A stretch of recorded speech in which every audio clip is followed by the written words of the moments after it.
અમદાવાદ સહિત રાજ્યમાં લૂ સાથે હીટવેવનો કહેર જોવા મળી રહ્યો છે। શુક્રવારે અમદાવાદમાં 45.5 ડિગ્રી સેલ્સિયસ તાપમાન નોંધાયું હતું। આજે અમદાવાદનું સરેરાશ તાપમાન 45 ડિગ્રીને પાર રહેશે તેવી સંભાવના છે।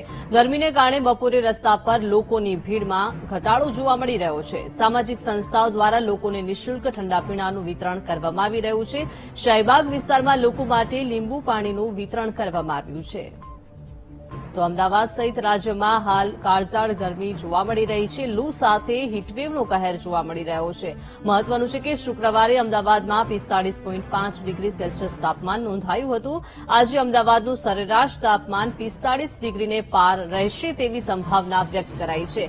તો ગરમીના કારણે બપોરે રસ્તા પર લોકોની ભીડમાં ઘટાડો જોવા મળી રહ્યો છે। કાળઝાળ ગરમીના કારણે લોકો ઘરથી બહાર નીકળવા માટે હાલ તૈયાર નથી જોવા મળી રહ્યા છે, ત્યારે રસ્તા પર લોકોની ભીડમાં ઘટાડો જોવા મળી રહ્યો છે। વધુ માહિતી સાથે સંવાદદાતા દર્શલ લાઈવ જોડાઈ ગયા છે। દર્શલ, હાલ કાળઝાળ ગરમી જોવા મળી રહી છે। રાજ્યમાં લૂ સાથે હીટવેવનો કહેર પણ જોવા મળી રહ્યો છે અને ગરમીના કારણે બપોરે રસ્તા પર લોકોની ભીડમાં ઘટાડો જોવા મળી રહ્યો છે। સાથે સાથે સામાજિક સંસ્થાઓ દ્વારા લોકોને નિઃશુલ્ક ઠંડા પીણાનું વિતરણ પણ કરવામાં આવી રહ્યું છે।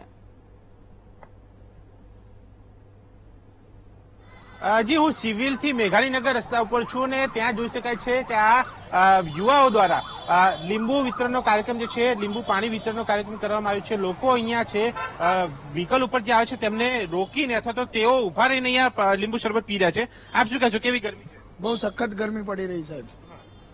બાળકોને સાથે લઈને નીકળ્યા છો, બીક નથી લાગતી લૂ લાગી જશે? અરે ના સાહેબ, બીક રૂમાલ બાંધ્યા ને એ માટે સેફટી માટે આ તો થોડીક વાર અહીંયા જ જવું છે એટલે નજીકમાં જ છું હું। હા, કામથી નીકળ્યો એટલે નકર ના આવ્યો। લીંબુ શરબત? હા, પીધું। લીંબુ શરબત પીધું છે બેન, કેવી ગરમી છે? સખત ગરમી છે ને લૂ બી લાગે, પણ છોકરાઓ બાળકોને લઈને જવું હોય ને તો રૂમાલ જ બાંધીને નીકળવું પડે। કેટલી રાહત મળી લીંબુ શરબત? સરસ, સારું લાગ્યું। સારું લાગે છે લોકોને। અહીંયા જોઈ શકાય છે આ યુવાઓ આ પ્રમાણે લીંબુ શરબત બનાવીને લોકોને રોકીને લીંબુ શરબત આપી રહ્યા છે અને માત્ર એક જગ્યા નહીં પરંતુ અમદાવાદમાં અલગ અલગ જગ્યાઓ પર આવા કાર્યક્રમો થઈ રહ્યા છે। આપ શું કહેશો, આ ગરમી વચ્ચે આ પ્રકારના કામો કરવા કેટલા જરૂરી છે? કેમ કે સિવિલ હોસ્પિટલ જે સગા સંબંધીઓ 45 ડિગ્રી તાપમાન ગરમી આવી પબ્લિક આટલી સહનશક્તિ કરવા છતાં છોકરાઓ સારું આયોજન કરી રહ્યા છે। ત્રણેય સોસાયટીના સપોર્ટથી આ ગરમીના પ્રકોપે સારા કામ થઈ રહ્યા છે, તે બદલ આ વીટીવીના માધ્યમથી ગરમી પહેલા જોઈ છે? મારા 42 વર્ષની ઉંમર છે, પહેલી વખત મેં આટલી 45 ડિગ્રી ગરમી જોઈ છે।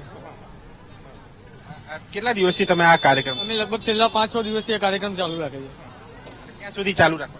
જ્યાં સુધી ગરમી રહેશે ત્યાં સુધી 45-46 ડિગ્રી થશે ત્યાં સુધી અમે ચાલુ રાખીશું। જ્યાં સુધી ગરમી હશે ત્યાં સુધી આ કાર્યક્રમ ચાલુ રહેશે। અહીંયા જોઈ શકાય રિક્ષા ચાલક તેઓ પણ ઉભા રહીને આ લીંબુ શરબત પી રહ્યા છે।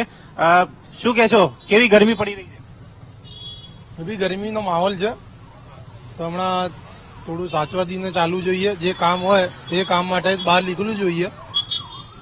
તાપમાન વધારે છે, આપણે કોર્પોરેશનને બી અરજી કરી છે। ધ્યાન રાખતા હશો કઈ? હા, જ્યાં સુધી કામ હોય તો ત્યારે જ બહાર નીકળવાનું, જો કામ હોય તો ના નીકળવાનું। ઘરમાં 5 વાગ્યા પહેલા બહાર ના આવવું જોઈએ। એનર્જી જરૂરી છે। જે લીંબુ શરબત પીઓ, આપણે ઓરેન્જ કોઈ બી પણ જાતનું પીઓ, એ સરસ છે। આ લોકોના નિવેદન છે, લોકોની પ્રતિક્રિયા છે અને આ માહોલ છે ગરમી વચ્ચેનો। શાહીબાગ વિસ્તારનો માહોલ છે। આ સાથે એરપોર્ટ રોડ, જે ડફનાડાથી લઈને એરપોર્ટ રોડ વચ્ચે પણ કેટલાક લોકો દ્વારા છાશ વિતરણનો કાર્યક્રમ છે। આની આગળ પણ 1-2 સ્થળ ઉપર આ પ્રમાણે લીંબુ શરબત છાશ વિતરણનો કાર્યક્રમ છે। અમદાવાદ શહેરમાં લગભગ મોટા ભાગના લોકો એટલે કે જે સામાજિક સંસ્થાઓ, સામાજિક સેવકો છે તે આ પ્રયાસ કરી રહ્યા છે ગરમી વચ્ચે લોકોને રાહત આપવાનો, આ ઠંડા પીણા આપીને, જેથી કરીને જે લોકો બહાર નીકળી રહ્યા છે તેમને ક્યાંક લૂની અસર અથવા તો ગરમીની અસર અથવા ડિહાઇડ્રેશનની અસર ઓછી થાય, તેઓ બીમાર ઓછા પડે। પરંતુ સાથે એક અપીલ પણ છે લોકોની કે કામ વગર બહાર ના નીકળે, કારણ કે 45 ડિગ્રી ગરમી છે જેમાં લૂની, હીટસ્ટ્રોકની અસર લાગી શકે છે। જે ન બને તે પણ જોવું તમામ લોકોએ ધ્યાન રાખવું જરૂરી છે। બિલકુલ દર્શક, આભાર વિગત સાથે જોડાયા તે બદલ।